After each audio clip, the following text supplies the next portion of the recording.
మాయ, రావణ్.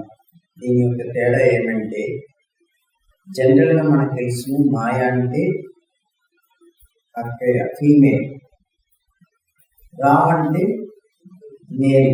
అట్లనే భక్తిమార్గం చూపిస్తారు కదా.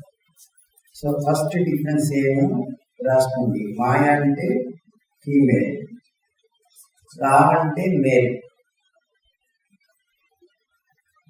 ఇన్ జనరల్ గా మన అందరికి తెలుసు, బాబా మురళి చెప్తున్నారు కదా, మాయ నా ఒక బేటీ, మేరా బేటీ है,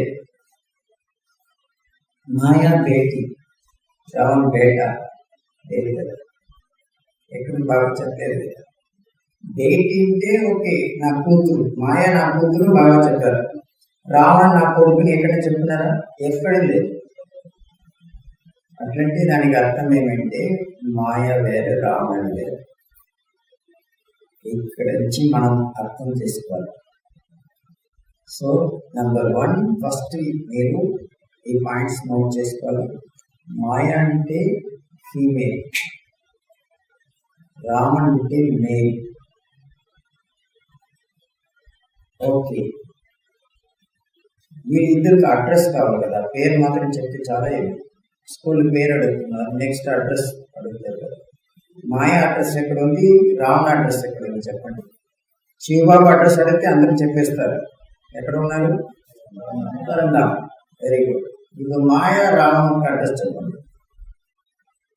త్రేతాయుగం. రావణ్ నుంచి త్రేతాయుగం. Very good. సంగమం వచ్చేది మాయ, త్రేతాయుగం వస్తే రావణుడు. అవునా? ఏమని చెప్పండి, చెయ్యొచ్చినారు కదా. అంటే త్రేతాయుగం అనేది అడ్రస్ లేదు, టైం. నేను టైం అడగలేదు, అడ్రస్ అడిగింది. వాళ్ళిద్దరూ ఒక అడ్రస్ ఏంటంటే అర్థం చేసుకోవాలి. రావణాసుడు, రావణ ఒక అడ్రస్ ఏంటంటే సర్వవ్యాపి. ఎక్కడున్న రావణ అంటే ప్రభుత్వం మొత్తం రావణ రాజ్యం మీద, రావణ రాజ్యం మీద ఉంటే ఇంకేమి. రావణ ఎక్కడ ఉన్నా సర్వవ్యాపి అంటే రావణుడు, సర్వశక్తి అంటే శివబాబు. తేడా రాస్తుంది. అర్థమైంది కదా. మాయ, రావణ ఎక్కడ ఉన్నారంటే మాయ సర్వవ్యాపి, అన్ని చోట్ల. ఓకే, కానీ మాయ ఒక అడ్రస్ అంటే రావణ ఒక అడ్రస్. ఓకే, సర్వవ్యాపి చెప్పండి. మన చేతులు వాస్తవం ఏమంటే మాయ అంటే it is our own weakness. మాయ లోపల నుంచి బయట వస్తుంది, రావణుడు బయట నుంచి లోపల ఉంటాడు. ఇది తేడా. రావణుడు ఏమంటే కామ, క్రోధ, లోభము, పంచవికారం అనేది రావణుడు. మాయ అంటే ఈర్ష, ద్వేష్, జలసి, వాడికి చేస్తుంది, వీడికి చేస్తారు. అంత వీక్నెస్ చూస్తే మనలో ఆ వీక్నెస్ మొత్తం క్రియేషన్ అవుతుంది. మాయ అనేది మన ఓన్ వీక్నెస్. రామ్ అంటే 5 వికారాలు, కామ, క్రోధ, లోభము, అహంకారం అనేది వికారం అనేది రావణం. మాయ అంటే మన వీక్నెస్. వీక్నెస్ వైసెస్, వైస్ అంటే వికారం. ఓకే, ఇప్పుడు ఒక్కొక్క పాయింట్ వస్తుంది. మాయతో ఏం ఇబ్బంది, మనకు మాయతో ఏం ప్రాబ్లం, రాముతో ఏం ప్రాబ్లం వస్తుంది, అది కూడా తెలుసుకోగలరు. అంటే మాయతో ఏంటంటే దుఃఖం, మాయతో దుఃఖం అనుభవం అవుతుంది. రావణ యొక్క ప్రభావంతో అశాంతి వస్తుంది. సో మాయ అంటే దుఃఖం, రావణ అంటే అశాంతి. ఇప్పుడు మళ్ళీ మీ క్వశ్చన్ ఏమంటే దుఃఖం అంటే ఏమి, అశాంతి అంటే అవును కదా, తెలుసుకోవాలి కదా. జనరల్గా చూస్తే దుఃఖం అంటే అక్కీలకు ఎక్కువ అనుభవం ఉంది. గంగా యమున వస్తే అర్థం చేసుకోండి దుఃఖం. గంగా యమున వస్తే దుఃఖం కదా. అశాంతి అంటే తెలిసిన, అశాంతి అంటే ఇక్కడ రాదు, లోపల ఉంటుంది. ఫర్ ఎగ్జాంపుల్, దుఃఖం అంటే దానికి అర్థం ఏంటి, డెఫినేషన్ ఏంటంటే ఫీలింగ్ వచ్చేది, బాధపడేది, నాకు ఇట్లా ఎవరితో చెప్పేది, ఏం చేయాలని అర్థం కాకపోతే కన్ఫ్యూజ్ అయ్యేది, డిప్రెషన్ వెళ్ళేది, ఇదంతా దుఃఖం. కానీ అశాంతి అంటే రాత్రి నిద్ర రాదు, టెన్షన్, కోపం. అంటే అశాంతి అంటే చాలా ఇంపార్టెంట్. ఏంటంటే బయట ఏం తెలియదు, నైట్ అన్ని అంత పరిస్థితి వచ్చిన తర్వాత తలకాయ మొత్తం హీట్ గరం అవుతుంది. దుఃఖం అనేది ఆర్టింగ్ చేస్తుంది, అశాంతి అనేది తలకాయ చేస్తుంది. ఏమిటి హార్ట్, ఇది తేడా. దిల్ నుంచి వస్తే దుఃఖం చెప్తారు కదా, దిల్ సిక్కిస్తాయి. దిమాగ్ నుంచి వస్తే అశాంతి. అశాంతిగా ఉండేవాడు ఒక 1 minute ఎక్కడం ఫ్రీగా ఉండేది, రాత్రికి నిద్ర కూడా రాదు. ఎందుకు? అశాంతి. దుఃఖం వస్తే ఆ ఫీల్ అయ్యే దుఃఖం నిద్రపోతాడు, లేస్తాడు, ఏ చేసిన ఇంట్రెస్ట్ లేదు. అశాంతికి ఉండేవాడు, శాంతి ఆపోజిట్ అశాంతి కదా. అశాంతి అంటే tension, worries, anger, jealousy, stress, ఎంత ఏం చేయాలో తలకాయ మొత్తం చేయలేదు. విత్ బ్రెయిన్, విత్ దిమాగ్ ఏదంతా మనం బాధ చేసుకుంటామో అది అశాంతి. దుఃఖం అంటే లోపం చేస్తుంది, అశాంతి బయట. ఆయన ఎందుకంటే చేస్తున్నారు, ఆయన ఎందుకు చెప్పినారు, ఇది ఎందుకు ఇట్లా చేస్తున్నారు, ఇది ఎందుకు కింద పడింది, ఇది ఏమి వెళ్ళిపోయింది కదా. బయట ఉండేదన్నీ చూసి ఏదంతా వస్తుందో అదంతా అశాంతి.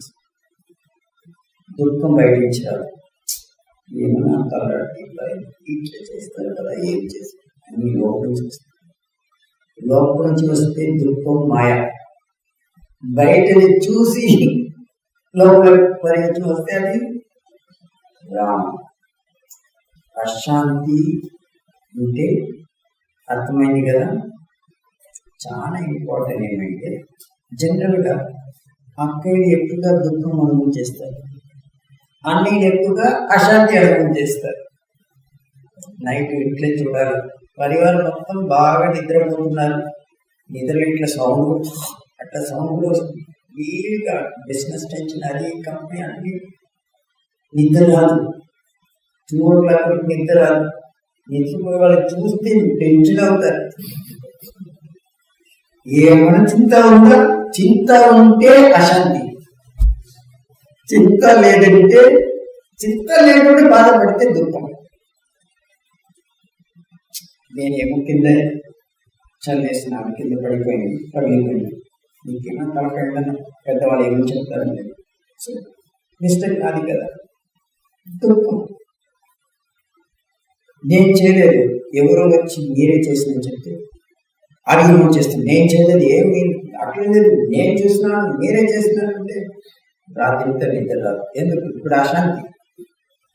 అక్సెప్ట్ చేసుకుంటే దుఃఖం, అక్సెప్ట్ చేయలేదంటే అశాంతి. ఎంత బ్యూటిఫుల్ చూడండి.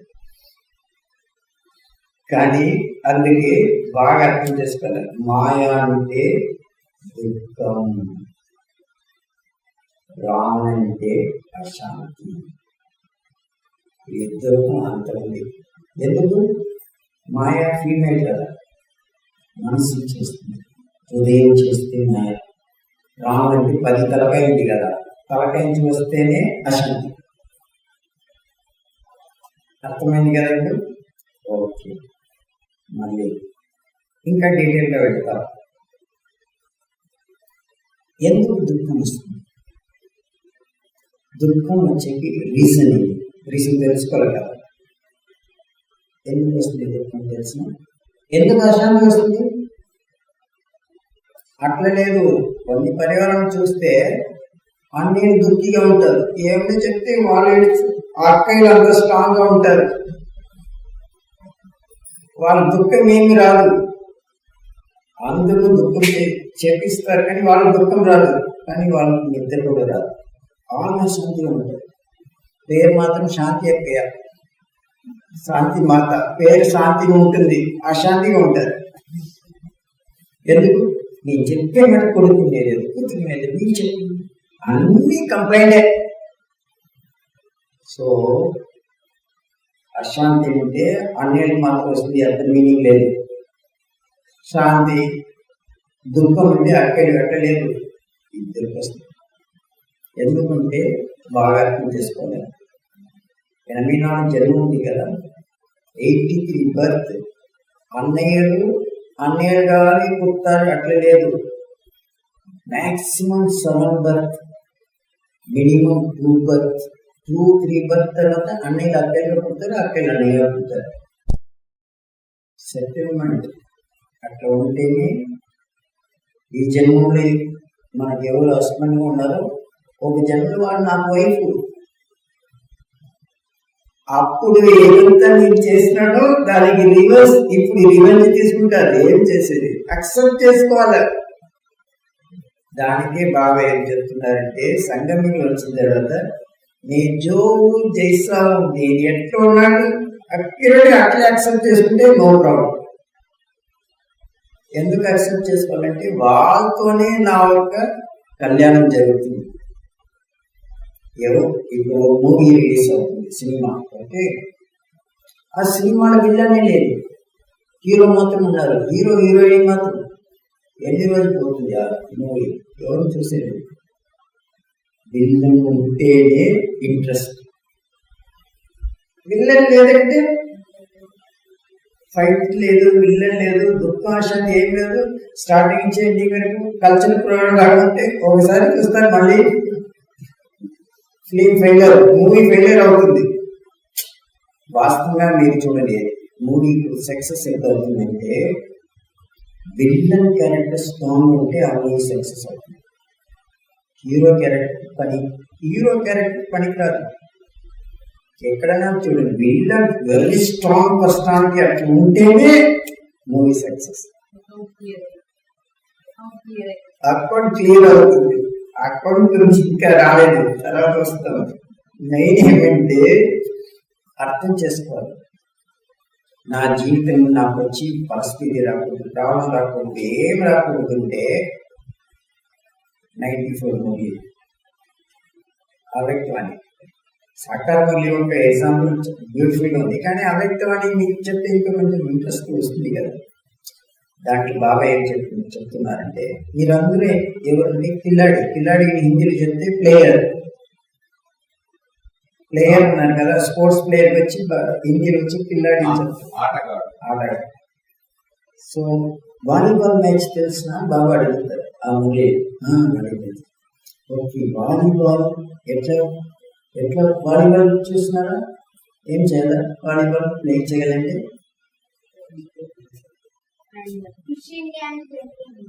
ఫిషింగ్. ఇది వాలీబాల్. ఇంకోటి ఉంది కదా ఫుట్బాల్. బాగా వచ్చి ఫుట్బాల్ ఎట్లా ప్లే చేస్తారు? కాళ్ళని చేయి వాడాలన్నా వాడకూడదు. ఏం చేయకూడదు? వాలీబాల్ అంటే కాలు వాడకూడదు, ఫుట్బాల్ అంటే. సో ఆ మురళిలో వచ్చి బాబా, మీరందరూ football sports man, football players. మీరు ఎవరన్నా వచ్చి నాకు బాగా రాలేదంటే ఏమర్థం? ఆయన ఆడియన్స్ లో ఉన్నారు, ప్లే చేయలేదు. ప్లే ఉంటే బాగా ఖచ్చితంగా రావాలి. దాన్ని ఏం చేయాలి? ప్రాక్టీస్ చేయాలి. కాళ్ళు ఏం చేస్తారు? ఆ బాల్ని తొక్కాలి కదా. అట్లనే మీ జీవితంలో మాయా రాలేదు, రావణ్ రాలేదంటే మీరు ప్లే చేయలేదు. You are not a football player. Rustam के साथ रुस्तम होकर के आएंगे. మీ పెద్ద కిలాడి అంటే పెద్ద ప్లేయర్ అంటే మీకు కూడా పెద్ద పరిస్థితి వస్తుంది. మాయా కానీ విల్లన్ క్యారెక్టర్ ఐఎస్ లో ఉంటే you are the great personality. మీ యొక్క పోస్ట్ సత్యం కూడా అంత పెద్ద పోస్ట్. Don't worry. అర్థమైందా? చాలా ఇంపార్టెంట్. ఇప్పుడు వాళ్ళు ఏమో బాగున్నారు, వాళ్ళకి ఏం ప్రాబ్లం లేదు, శాంతిగా ఉన్నారు, రోజు క్లాస్కి వస్తున్నారు, వాళ్ళకి ఏం ఇబ్బంది లేదు, అబ్స్టకల్స్ లేదు, విఘ్నాలు లేదు, పరిస్థితి ఏం లేదు, హాయిగా ఉన్నారంటే పురుషార్థం చేయలేదని అర్థం. అట్లా పురుషార్థం చేయకుండా ఉంటే ఇక్కడ మీరు క్లాస్కే రాకుండా ఉంటే మీకు మాయలో రాదు. మాయ రావడం ఎప్పుడు వస్తుందంటే రెగ్యులర్గా మురళి పెట్టి మనం ఏమైనా పురుషార్థం చేయాలంటేనే మాయా కానీ రావణ్ ఎఫెక్ట్ అటాక్ చేసేది. మీరు గ్రౌండ్ లో దిగితే కదా ఫుట్బాల్ ప్లే బాల్ ఎప్పుడు వెతకాల ఫస్ట్, అప్పుడు యు ఆర్ గ్రేట్ ప్లేయర్. అది లేదు, నాకు బాలే రాలేదు, నేను వెయిట్ చేస్తున్నాను ఎప్పుడు వస్తుంది అంటే మీరు ఎక్కడ ఉన్నారు, పేషెంట్ లాగా నో యూస్. మళ్ళీ ఒకసారి ఇచ్చేది ఎంత బ్యూటిఫుల్. సో అందుకే సాకారంలో బాబా ఏం చెప్పారంటే మాయా रावण अंत तक आएंगे. जब तक जीना है, जब तक शरीर में प्राण है, तब तक माया का प्रभाव भी होता है. అందుకే సాకారం చాలా పవర్ఫుల్. స్వీట్ గా ఉంటుంది, సింపుల్ గా ఉంటుంది, అర్థం కాదు, మనకు అర్థం చేసుకోవాలి కదా. ఇది అర్థమైందా? మాయా రావణ వద్దా?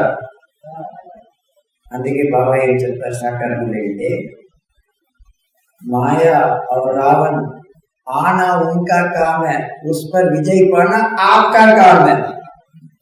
అది వచ్చేది రావణ, అది పడేది చేస్తుంది, దానిపైన విజయం పొందేది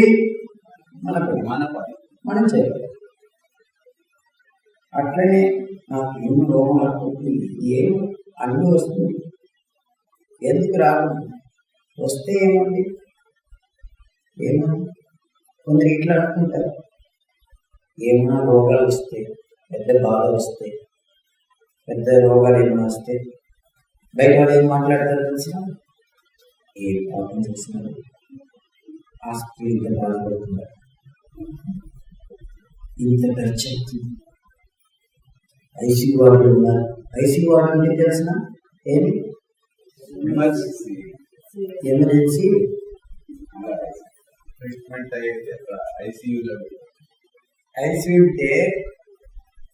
ఐసీయూ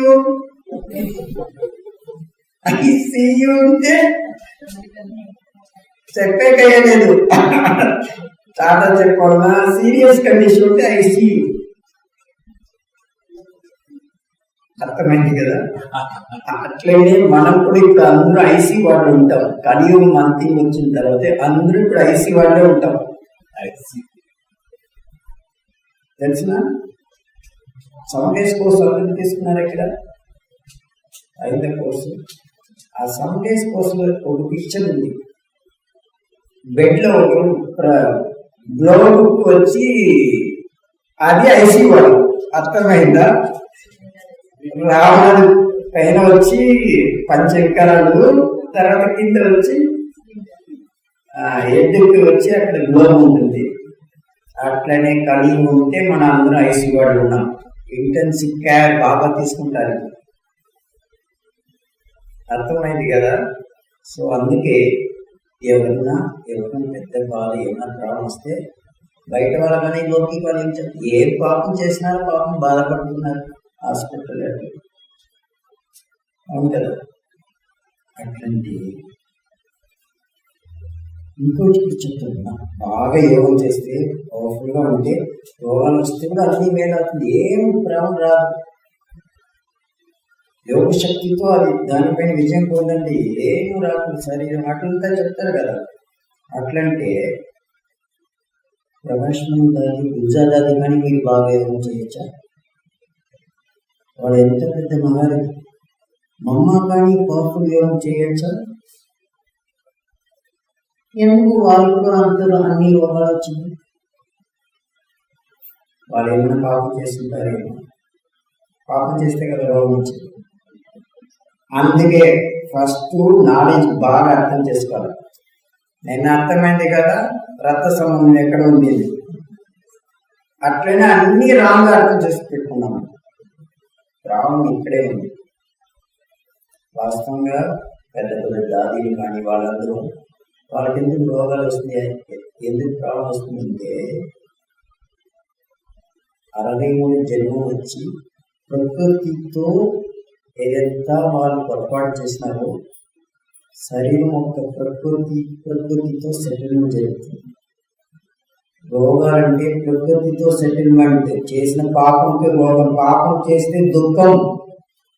మళ్ళీ రాసుకోండి, వికర్మం చేస్తే అశాంతి, పాపం చేస్తే దుఃఖం వస్తుంది. దుఃఖం బాధ అనేది ఎప్పుడు వస్తుందంటే ఎంత పాపం చేస్తామో అంత దుఃఖం, ఎంత వికర్మం లోపము, ఎంత వికర్మం ఏం చేస్తామో అంత అశాంతి వస్తుంది. అశాంతి దుఃఖం తేడా ఏమంటే అది ఓకే. అట్లాంటి శరీరం కాయలా కానీ ఇది కానీ రోగాలు ఏమైనా వస్తే అది దానికి ఏం చెప్తారు? బాబా మురళీలా, సాకార మురళీలా, కర్మ భోగాలు సిద్ధించారు, అదంతా ఓకే. జనరల్ గా పాయింట్స్ ఏమంటే మాయాజీ ప్రకృతి. ప్రకృతి అంటే పంచతత్వంతో శరీరం అయింది. ఈ ప్రకృతి జీత్ కావాలంటే ప్రకృతితో 63 జన్మ ఎన్ని చెట్లు మాటలు కొట్టున్నాము, ఏమేమి చేసినాం ఎవరికి గుర్తుంది? ఈ శరీరం కోసం, మన టేస్ట్ కోసం ఏమేమో చేసినాం కదా. సెటిల్మెంట్ ఎట్లా జరుగుతుంది? నాకేం రాకూడదంటే నేను సెటిల్మెంట్ ధర్మరాజు చేసుకుంటాను అర్థం. ఇక్కడే సెటిల్మెంట్ చేస్తే కదా ఉన్నతమైన పదవి పొందే సార్. అందుకే శరీరం రోగాలు కానీ గాయాలు కానీ కాలు నొప్పి తల నొప్పి ఎంత పెద్ద లిస్ట్ ఉంది కదా. ఏమన్నా వస్తే వాళ్ళు పాపం చేసినారు అందుకని వచ్చింది, అట్లంతా లేదు. ప్రకృతి జీవి కాలేదు ఇంకా. ఇప్పుడు అర్థమైంది కదా. అట్లనే మనకి ఏమన్నా సగయం లేదంటే వాళ్ళతో సెటిల్మెంట్ జరుగుతుంది. సగయం చేస్తారంటే మన ఒక బ్లెస్సింగ్స్ వాళ్ళకి ప్రాప్తి అవుతుంది. ड्रामा एक्यूरेट जो होने वाले जो हो रहे जो చెప్తున్నారు కదా, గీత ఎక్కడ ఉంది కదా. ఏం జరిగిందో, ఏం జరుగుతుందో, ఏం జరగను అన్నీ మంచిదే తీసుకోవాలి కదా. ఆ పరిస్థితి వచ్చేప్పుడు ఎంత కోపం వస్తుంది మనకే తెలుసు కదా. కొన్ని బయట వస్తుంది, కొన్ని లోపల వస్తుంది. ఎట్లంటే అంత స్ట్రాంగ్ అయ్యేస్తాం కదా, అంత కోపం వస్తుంది కదా. అప్పుడు అర్థం చేసుకోవాలి, ఎంత కోపం ఎక్కువ వస్తుందో అంత రామ ఒక ప్రవేశం లోపల ప్రభావం.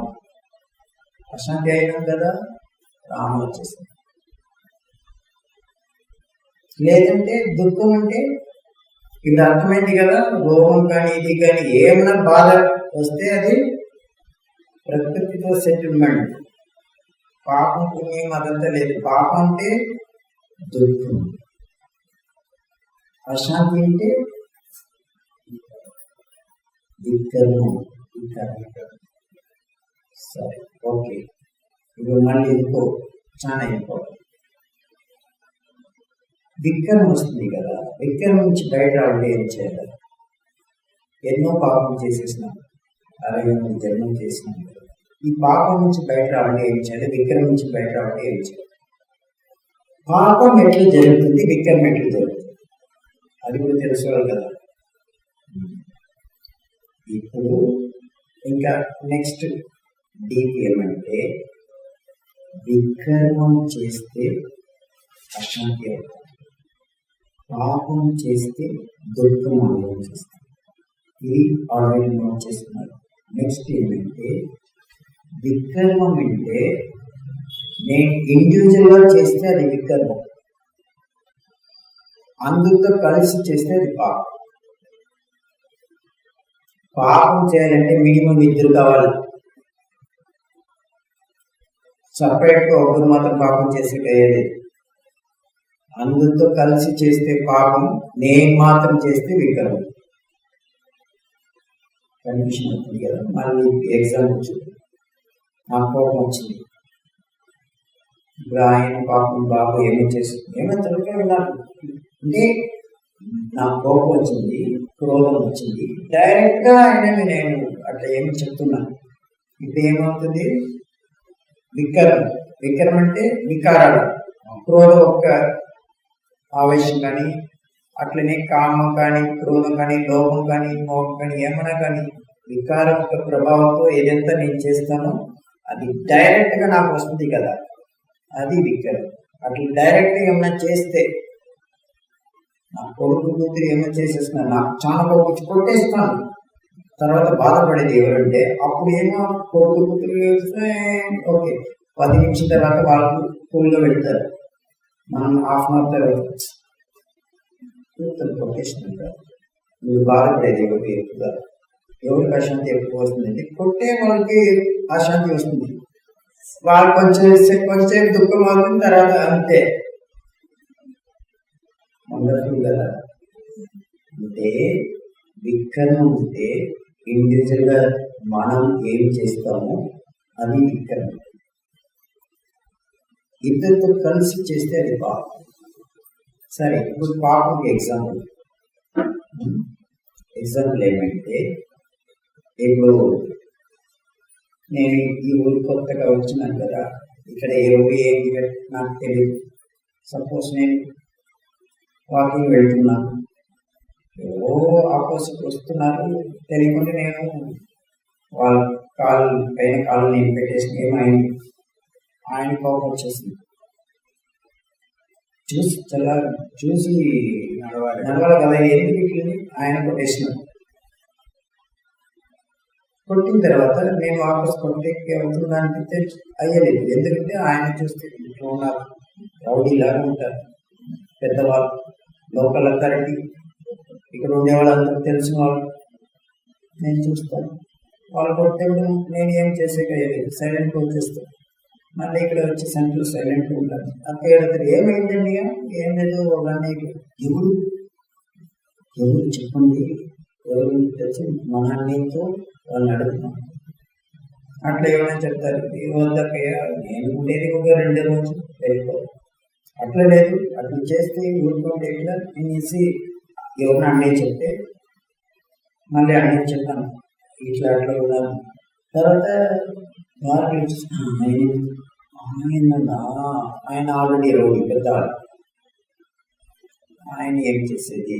తర్వాత వాళ్ళు ఏం చేస్తారు, ఓకే నో ప్రాబ్లం అనేసి లోకల్ ఆయన కానీ పెద్ద రౌడీ ఎవరైనా ఉంటే వాళ్ళని తీసి డబ్బులు ఆయన ఇంటికి కొట్టేసినారు, ఆయన చేయి వచ్చేసింది. ఎంత కాదు, ఒక రేట్ ఉంది కదా, దీనికి ఒక రేటు, దీనికి ఒక రేటు, దీనికి ఒక రేటు, వేరే రేట్ ఉంది కదా.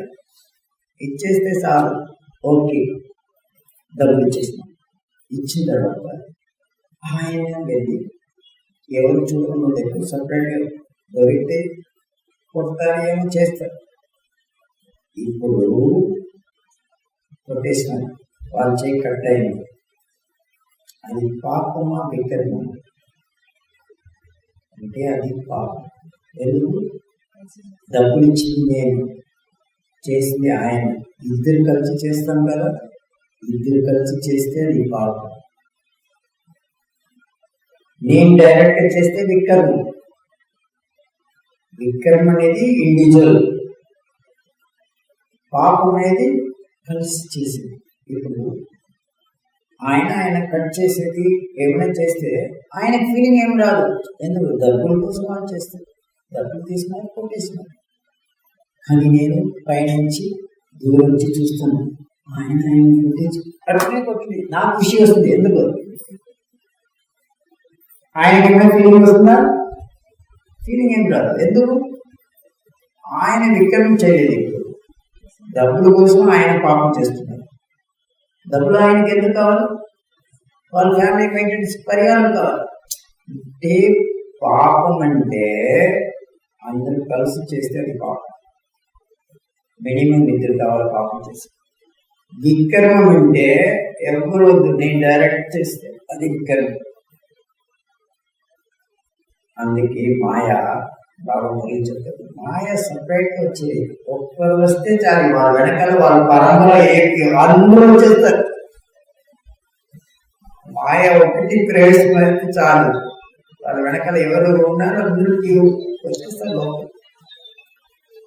సో ఇప్పుడు అర్థం చేసుకోవాలి ఏమంటే విక్రమం అంటే ఇండివిజువల్ అకౌంట్, మాయ పాపం అంటే జాయింట్ అకౌంట్. విక్రమం చేస్తే నేనే అది సెటిల్ చేయాలి, ఇంకా ఎవరు సెటిల్ చేసి పోయారు. కానీ పాపం చేస్తే మాత్రం నా కోసం ఇంకో ఎవరినప్పుడు సెటిల్ చేయొచ్చు. That is wonder. భక్తి మార్గం వచ్చి, అందుకే భక్తి మార్గం ఏదంతా శాస్త్రాలు పురాణాలు అన్నీ రాసి పెట్టినారు కదా. వాళ్ళందరూ ఏం రాసి పెట్టినారంటే ఏమైనా పాపం చేస్తే పాపం మోక్షం ఏమి, పాపం నుంచి మీరు బయట రావాలంటే దానికి ఉపాయం ఏమి, దాని మాత్రం శాస్త్ర పురాణం రాసి పెట్టినారు. కానీ విక్రమం ఎట్లా వినాశం చేయాలని ఎక్కడ ఎవరో రాసి పెట్టలేదు. విక్రమం వినాశం గురించి ఒక శాస్త్ర పురాణాలు కానీ భక్తి మనం ఎక్కడ ఎప్పుడు చెప్పలేదు. పాపం చేస్తే ఇది చేసినట్టు దానికి పరిహారం ఇది చేయండి, టెంపుల్కి ఇంత దానం చేయండి, అన్నదానం పెట్టండి, గౌదానం చేయండి, ఇది చేయండి. ఏమో పాపం చేస్తే దానికి పరిహారం ఉంది. విక్రమం చేస్తే ఎట్లా సెటిల్ చేయాలి దానికి ఉపాయం లేదు. అందుకే విక్రమం పెరిగి పెరిగి పెరిగి రావణ రాజ్యం పెరిగి కలియుగం వచ్చిన తర్వాత మనకి ఏం చేయాలి ఎవరికి అర్థం కాదు. అందుకే బాగా వచ్చి స్వయం పరివర్తన సే విశ్వ పరివర్తన. స్వయం పరివర్తన వస్తేనే విక్రమ జీత్ కావచ్చు. అర్థమైంది కదా, చాలా బ్యూటిఫుల్. సో దుఃఖం అశాంతి ఎందుకు వస్తుందంటే అందరూ కలిసి ఏమంతా చేస్తామో దాన్ని. అందుకే ఏం చేస్తారు, నా కొడుకు కూతురు తండ్రి చెప్పి సరైన వదిలేస్తే ఆయన కోసం దర్పణం పెట్టేది, ఆయన పేరు కాలేజీ, ఎవరో పెద్దవాళ్ళ పోయేసి వాళ్ళ పేరు వచ్చి స్కూల్ కానీ కాలేజీ కానీ అన్నదానం కానీ ఎందుకు చేస్తారంటే ఆ మంచి పని వాళ్ళ కోసం మీరు చేస్తే వాళ్ళకి ఏమైనా మంచి జరుగుతుందంటే దానివల్ల వాళ్ళు చేసిన పాపంతో పుణ్య అకౌంట్ వస్తుంది. కానీ వికర్మ వినాశం కాదు, పాపం భస్మం అవుతుంది అంతే. అందుకే ఇప్పుడు మనం ఎందుకు రాజయోగం వేసుకోవాలంటే వితౌట్ రాజయోగ వికర్మ వినాశం చేసి ఈ ప్రపంచంలో ఎవరి చేతిలో ఉపాయం లేదు, నో వే. అందుకే బాగా ఆవులు పోయి ఉపాయం ఇది ఒకే షాప్, ఇక్కడ మాత్రం అది దొరుకుతుంది, ఇంకా ఎక్కడ వెళ్తుంది ఏం దొరుకుతుంది. వికర్మ వినాశనం ఎట్లా, వికర్మ అనేది వాళ్ళు తెలియదు కదా. వాడు ఏమనుకుంటారు, కామ క్రోధ లోభో కామం అది అందరికి వస్తుంది, నార్మల్ అని అనుకుంటారు. అది చేస్తే ఏం తప్పులేదు అనుకుంటారు. కోపం చేసుకునేది రామునిది, వాళ్ళు మిస్టేక్ చేసుకుని కోపం రాకుండా ఎట్లా ఉంటుంది. కోపం చేసేది మంచిది అని అనుకుంటారు, విక్రమం చేసేది మంచిది అని అనుకుంటే విక్రమం ఎట్లా వినాశనం అవుతుంది, సాధ్యమే లేదు. నిన్న ఎగ్జాంపుల్ చూసినాం కదా, మాటలు ఏం చేస్తారు, అన్నయ్యకి చేసినారు అవునా అంటే ఈ పాపం షేర్ అవుతుంది, పాపం షేర్ అవుతుంది, వికర్మ షేర్ అయ్యే సాధ్యమే లేదు. వికర్మ షేర్ అయ్యేది, పాపం మాత్రం షేర్ అయ్యేది. ఇంకో ఎగ్జాంపుల్, ఓకే 63 జన్మలు చేసిన పాపం మొత్తం ఏమో యోగం చేసి భస్మమైంది, కానీ విగ్రహం పూర్తి కాదు. అప్పుడు ఏం జరుగుతుందంటే పాపం మొత్తం సెటిల్ చేసేసినాం కదా, భస్మమైంది కదా, సత్యంలో స్టార్టింగ్ వచ్చేస్తాను, స్వర్గంలో వచ్చి స్టార్టింగ్ వచ్చేస్తాను. ఎందుకంటే పాపం మొత్తం 63 జన్మం దోపడి చేస్తున్నాను, అన్ని పాపాలు భస్మమైంది కదా, సత్యంలో నేను స్టార్టింగ్ వచ్చేస్తాను. కానీ పదవి ఏముండదు, దాసి వస్తాను, ప్రజలకు వస్తాను. ఎందుకు? విక్రమంతో బ్యాలెన్స్ ఉంది కదా. విక్రమ వినాశం అయితేనే ఉన్నతమైన పదవి పొందేకి సాధ్యం. ఉన్నతమైన పదవి విక్రమ రెండు కనెక్షన్ ఉంది. సత్యుడు సృష్టిలో ఫస్ట్ రావాలంటే సరే, ఒకరు వచ్చి ఏం చేస్తున్నారంటే విక్రమంతా వినాశమైంది, ఎగ్జాంపుల్ అట్లా అయ్యేలేదు, రెండు కనెక్షన్ ఉంటుంది, ఇంటర్లింక్. విక్రమం కంప్లీట్ వినాశమైంది, కానీ పాపం ఇంకా 50% పైన ఉంది. అప్పుడు ఏమవుతుందంటే ఆయన సత్యంలో వచ్చే సాధ్యం లేదు. సత్యంలో వచ్చి 8 జన్మలే త్రేతాలు వస్తారు. కానీ త్రేతాలు ఎంటర్ అయిన తర్వాత ఉన్నతమైన పదవి కింగ్ రాజలా వస్తారు. ఎందుకు? ఇక్కడ ఏం చేయలేదు కదా, ఉన్నతమైన పదవి పొందుతారు. ఇక్కడ లేదంటే హైయెస్ట్ పోస్ట్ స్టేటస్ బాగుంటుంది, కానీ ముందర వచ్చే సాధ్యం లేదు. పాపం లేదంటే ముందర వస్తారు, స్టేటస్ ఏముంది. అందుకే విక్రమం పాపం రెండు కంప్లీట్ అయితే సర్వగుణ సంపన్న, సోళాకళ సంపన్న, నంబర్ 1 వచ్చేస్తాం. ఫస్ట్ డివిజన్ రాయల్ పరివారం. అర్థమైంది కదా. ఇప్పుడు మళ్ళీ ఇంకో పాయింట్స్. మనం చేసిన 63 జన్మ చేసిన పాపం ఎట్లా భస్మవుతుందో తెలిసిన, ఎవరితో ఎక్కువ మనం కలిసి పాపం చేసినట్టు తెలిసిన, ఈ బ్రాహ్మణ పరివారంతోనే ఎక్కువగా పాపం చేసినాం. ఎందుకు? వీటితోనే 84 జన్మలు వస్తుంటే తిరుపతి వీటితోనే కదా జరుగుతుంది. సో అందుకే నాకు యోగం కుదరలేదు, కానీ బట్టి జరిగేప్పుడు ఈ పెద్ద పరివారంతో సంఘటనలు నేను యోగం చేస్తాను. యోగం చేసేప్పుడు నాకు ఏమి యోగం రాలేదు, ఏమో ఇంట్లో ఏం జరిగింది అది ఇది అన్ని ఆలోచన ఉంటారు. కానీ ఇక్కడ ఉండే వాళ్ళందరూ యోగం చేస్తున్నారు. అప్పుడు ఏమవుతుందంటే నాకు యోగం కుదరలేదంటే మీదొక్క ఈ వాతావరణ వైబ్రేషన్ నేను ఉంటే నేను చేసిన పాపం కూడా కొంచెం భస్మం అవుతుంది. అందుకే సంఘటన శక్తి, సంఘటన యోగ పరివారం యొక్క బలం ఎందుకు బాగా చెప్తున్నారంటే 14 years దాదిలందరూ ఒకే పరివారంలాగే ఉన్నారు. అందుకే వాళ్ళతో ఉండే పాపం మొత్తం భస్మైంది. నా ఒక పాపం మొత్తం భస్మైంది అంటే దానికి గుర్తు ఏమి? దానికి గుర్తు ఏమంటే సంస్కార మిలన జరుగుతుంది. సంస్కార మిలన అంటే ఎవరు ఎట్లా ఉంటేనే వాళ్ళతో కూడా మనం బాగుంటాం. ఎందుకు? వాళ్ళతో కలిసి పాపం చేయలేదు కదా, ఏది చేసిన పాపంలో యోగం ద్వారా సెటిల్ అయింది కదా, అప్పుడు అందరితో కలిసి సంస్కార మిలన జరిగితే వాళ్ళతో ఉండే పాపం భస్మం. పాపం అంటే అందరూ కలిసి చేసేది కదా, మినిమం 2 కావాలి. కానీ వికర్మ వినాశం ఎట్లా జరుగుతుంది?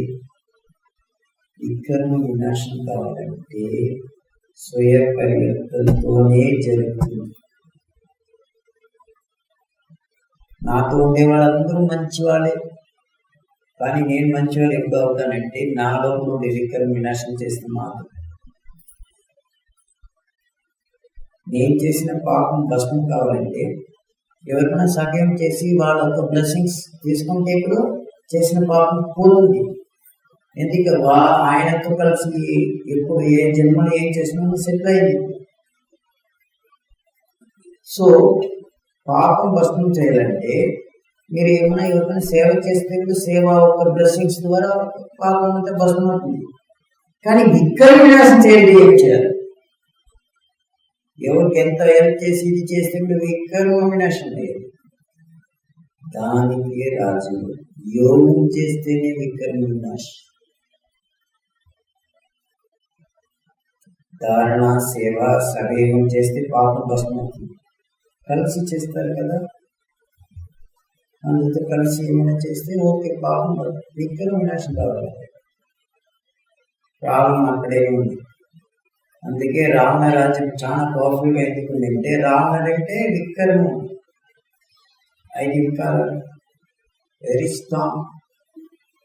ప్రపంచం చూడండి, కలియుగం అంతిమ ఎప్పుడు వస్తుందో ఎక్కువ వికారాలు పెరుగుతుంది. పాపం చేస్తే ఏమో కొంచెం తగ్గుతుంది.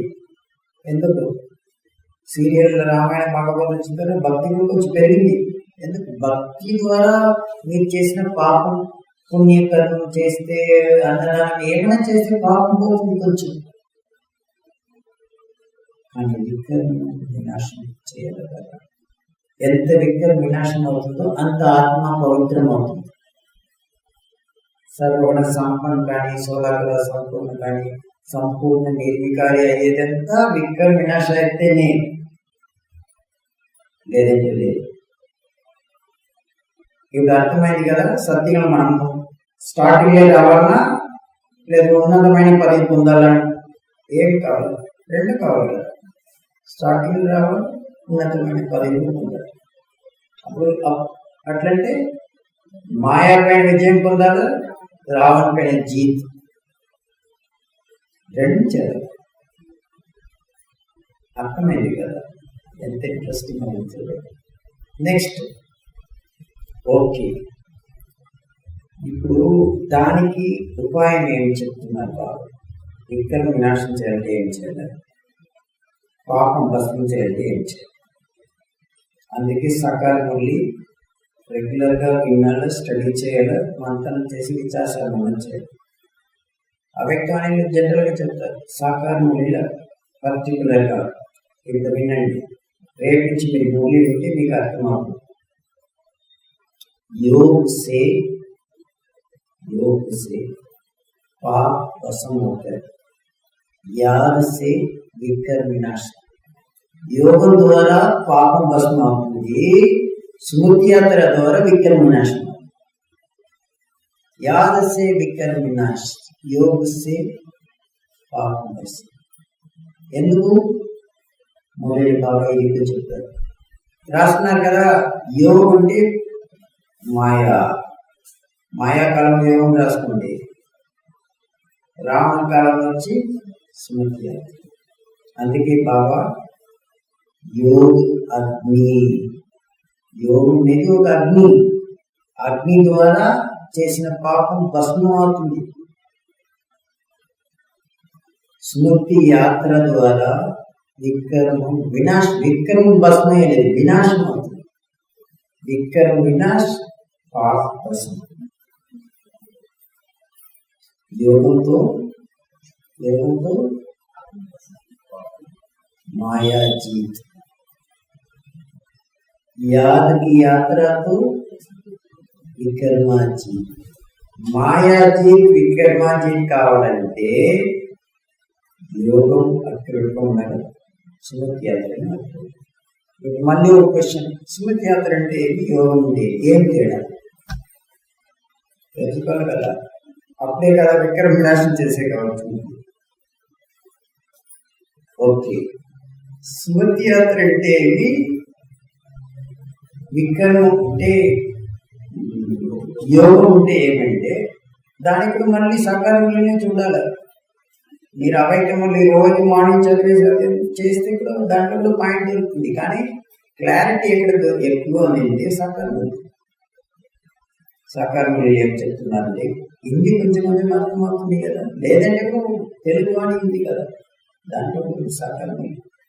అందుకే 6 days సకాలం, మళ్ళీ ఒక రోజు మాత్రం అవైక్తాన్ని చాలా ఉండే చదువుతారు. ఇప్పుడు యోగం అంటే యోగం వచ్చిన కోసం బాగా డెఫినేషన్ ఏం చెప్తున్నారంటే దాని మీనింగ్ సకరమే దేహ సంబంధం, వస్తు, వైభవం అని చెప్తారు కదా. చాలా ఇంపార్టెంట్ ఏమంటే యోగంకి దానికి డెఫినేషన్ సకరంలో ఏం చెప్తారంటే సర్వ సంబంధం, అన్ని సంబంధాలు వదిలేసి నా ఒక్కరిపైననే సర్వ సంబంధం పెడితే దానికి చెప్పేది యోగం. యోగం అంటే సంబంధం, యోగం అంటే కనెక్షన్, యోగం అంటే లింక్, రిలేషన్, కనెక్షన్. ఎవరితో ఉండాలంటే సర్వ సంబంధం ఒక బాబాతో ఉంటే దానికి చెప్పేది యోగం. దాని ద్వారా చేసిన పాపం భస్మం అవుతుంది. అందుకే బాబా ఏం చెప్తుంటారు, దేహ సంబంధం వదలండి. ఎందుకు దేహ సంబంధంతో వదలాలంటే ఈ సంబంధం ద్వారానే కదా మీరు పాపం చేసినారు. పాపం ఎట్లా జరిగింది? సంబంధంతో పాపం జరిగింది. 63 జన్మలు ఏమేమి సంబంధం అంటే బిజినెస్ పార్ట్నర్, అది ఒక సంబంధం, ఫ్రెండ్ సంబంధం, గ్యాంగ్ లీడర్, ఆ గ్యాంగ్ అందరూ కలిసి లూటింగ్ చేసేది. ఏమో ఒక సంబంధంతోనే ఇద్దరు కలిసి చేసేది పాపం. పాపం ఎట్లా చేసినాము? సంబంధంతో. అందుకే సర్వ సంబంధం నాతో పెట్టండి. సర్వ సంబంధం నాతో పెడితే సర్వ సంబంధం ద్వారా మీరు ఏదంత పాపం చేసినా అన్ని భస్మం. అంతే. सर्व संबंध एक बाप से जोड़ने से माया का पाप जो भी है सब कुछ भस्म.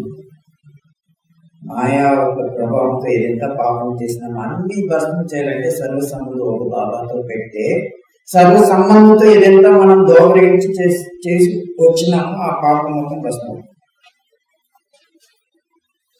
క్లియర్ అయింది కదా? దానికి చెప్పి యోగ అగ్ని.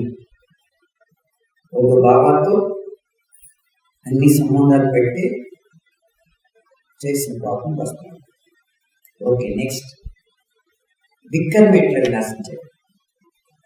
దానికి మురళి బాబా సహకారం ఏం చెప్తారంటే చాలా బ్యూటిఫుల్. దానికి కూడా ఇట్లనే స్టార్ట్ చేస్తారు. ఎట్లంటే దేవ సంబంధ వస్తు వైభव सब छोड़ अपने को आत्मा समझ मुझे एक बाप को याद करने से विकर्म विनाश हो. याद करने से विकर्म विनाश हो, और कोई उपाय नहीं. దేహం కానీ దేహ సంబంధం కానీ వస్తు కానీ వైభవం కానీ ఇది కానీ పొజిషన్ కానీ పోస్ట్ కానీ అన్ని వదిలేసి మిమ్మల్ని మీరు ఆత్మను అర్థం చేసుకొని అన్ని వదలంటే అన్ని నుంచి దూరం రావాలి. ఇప్పుడు నేను ఆత్మ అంటే నేను ఇప్పుడు ఆత్మ సపరేట్ అయినా ఆత్మను స్మృతి చేసి పరమాత్మ ఒక స్మృతి చేస్తే వికర్మ వినాశం. ఎందుకు? అన్ని సంబంధాలు అది ఇది అన్ని దాని నుంచి బయట వస్తేనే కదా నేను ఇండివిజువల్. వికర్మ ఎట్లా జరిగింది?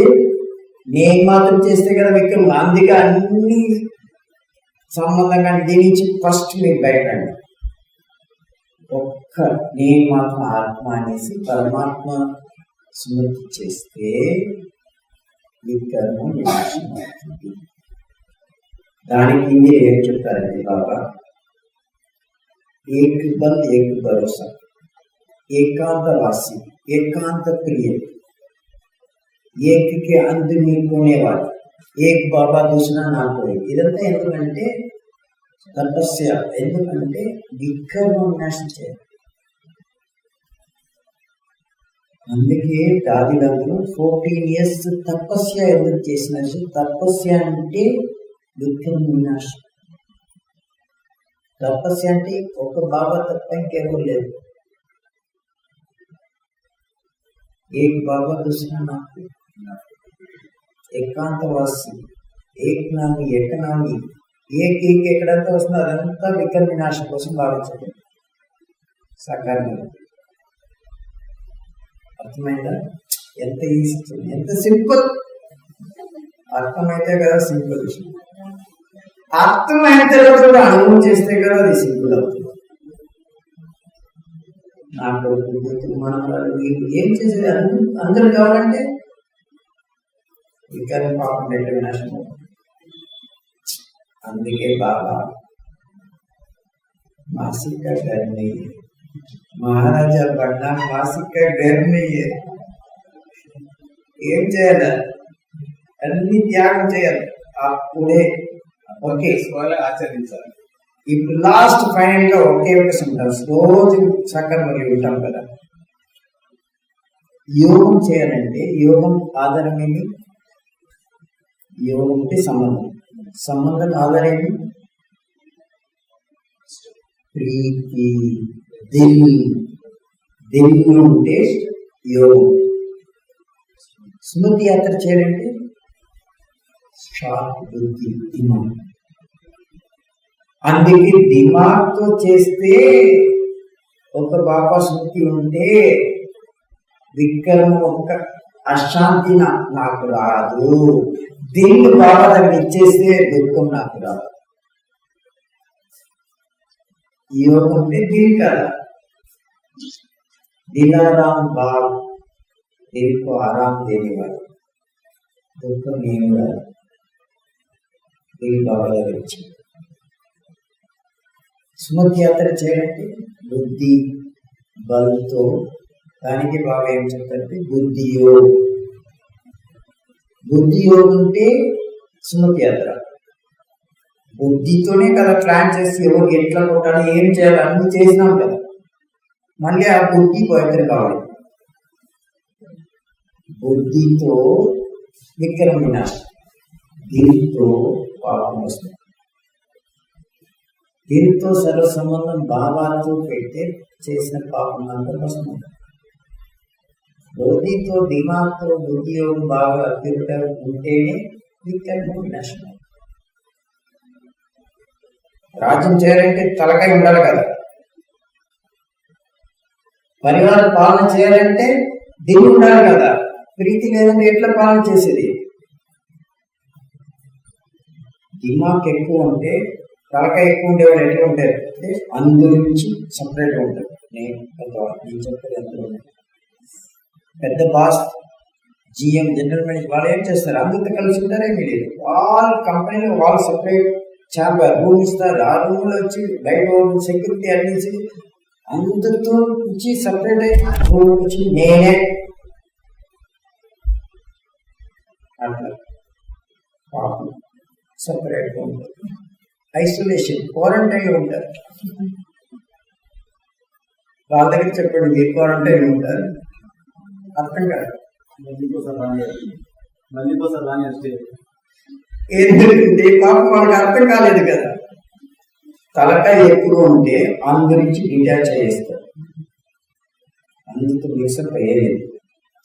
దిల్ బాగుంటే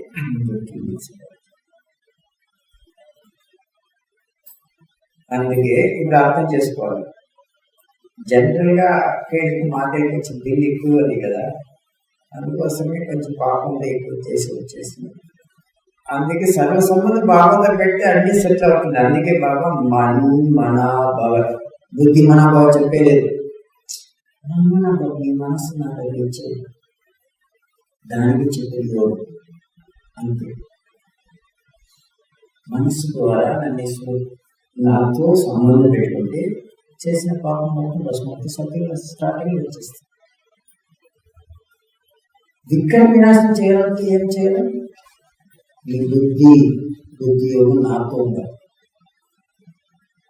యాత్ర స్మృతి నాతో ఉండాలి. ఓకే, ఫైనల్ గా ఏమంటే రోజు మురళి లాస్ట్ సెంటెన్స్ వస్తుంది. సకాల మురళి ఏం సెంటెన్స్ అంటే మీటే మీటే సిగ్గులైతే బచ్చంపురి అని చెప్తారు కదా. దాంట్లో వచ్చి ఒకప్పుడు ఇది కూడా వచ్చింది, నంబర్ 1 పురుషార్థ్ అనుసార్. ఏంటంటే నంబర్ 1 అంతా వచ్చేది నంబర్ 1 అది కరెక్టే. ఓకే, అది వదలండి, నంబర్ 1 వదలండి. నంబర్ 1 పురుషార్థ్ అనుసార్. యాద్ కియా గుడ్ మార్నింగ్ और నమస్తే, ఇది మాత్రం వస్తుంది కదా. యాద్ కియా గుడ్ మార్నింగ్ और నమస్తే, దానికి అర్థం ఏం తెలుసు? ఇది వినండి. యాద్ యాద్ అంటే స్మృతి యాత్ర, యాద్ అంటే సర్వసంబంధ యోగం. స్మృతి యాత్ర యోగం రెండు కలిస్తే యాద్ అక్యురేట్గా ఉంటే యాద్ అంటే స్మృతి అక్కడ ఉంటే యాద్ యాద్ తర్వాత ఏమొస్తుందంటే గుడ్ మార్నింగ్. మీ మార్నింగ్ గుడ్గా ఉంది. మార్నింగ్ అంటే సత్యం. సత్యం అనేది దిన్, ఇది రాత్రి. బ్రహ్మాక దిన్, బ్రహ్మాక రాత్రి చెప్తారు కదా. సో యాద్ అక్కడ ఉంటే నా మార్నింగ్ గుడ్. ప్యార్ బాగా ఉంటే బాగా నమస్తే. ఎందుకంటే పుణ్యాత్మ అయినారు కదా, పుణ్యాత్మ చేస్తే నమస్కారం చేస్తే. యాదు సి విక్రమ సంతోషం. మీ యొక్క మార్నింగ్ అంటే సత్యం గుడ్. याद प्यार गुड मॉर्निंग और ये प्यार जो प्यार कहते ना वो तो बाबा भी नमस्ते. क्यों? देवी देवता దోమల నుంచి మనకు పూజలు పునస్కారం ఎందుకంటే పుణ్యాత్మ కదా. అందుకే బాబా ఇక్కడ ఒక్కరు పుణ్యాత్మ లేదు, సత్యంగా ఉండేవాడి పుణ్యాత్మ. అందుకే గుర్తుపెట్టుకోవాలి. యాద్ ప్యార్ గుడ్ మార్నింగ్ और नमस्ते फिनिश. विक्रम विनाश पापम वस्तु नंबर 1 पुण्यात्मा.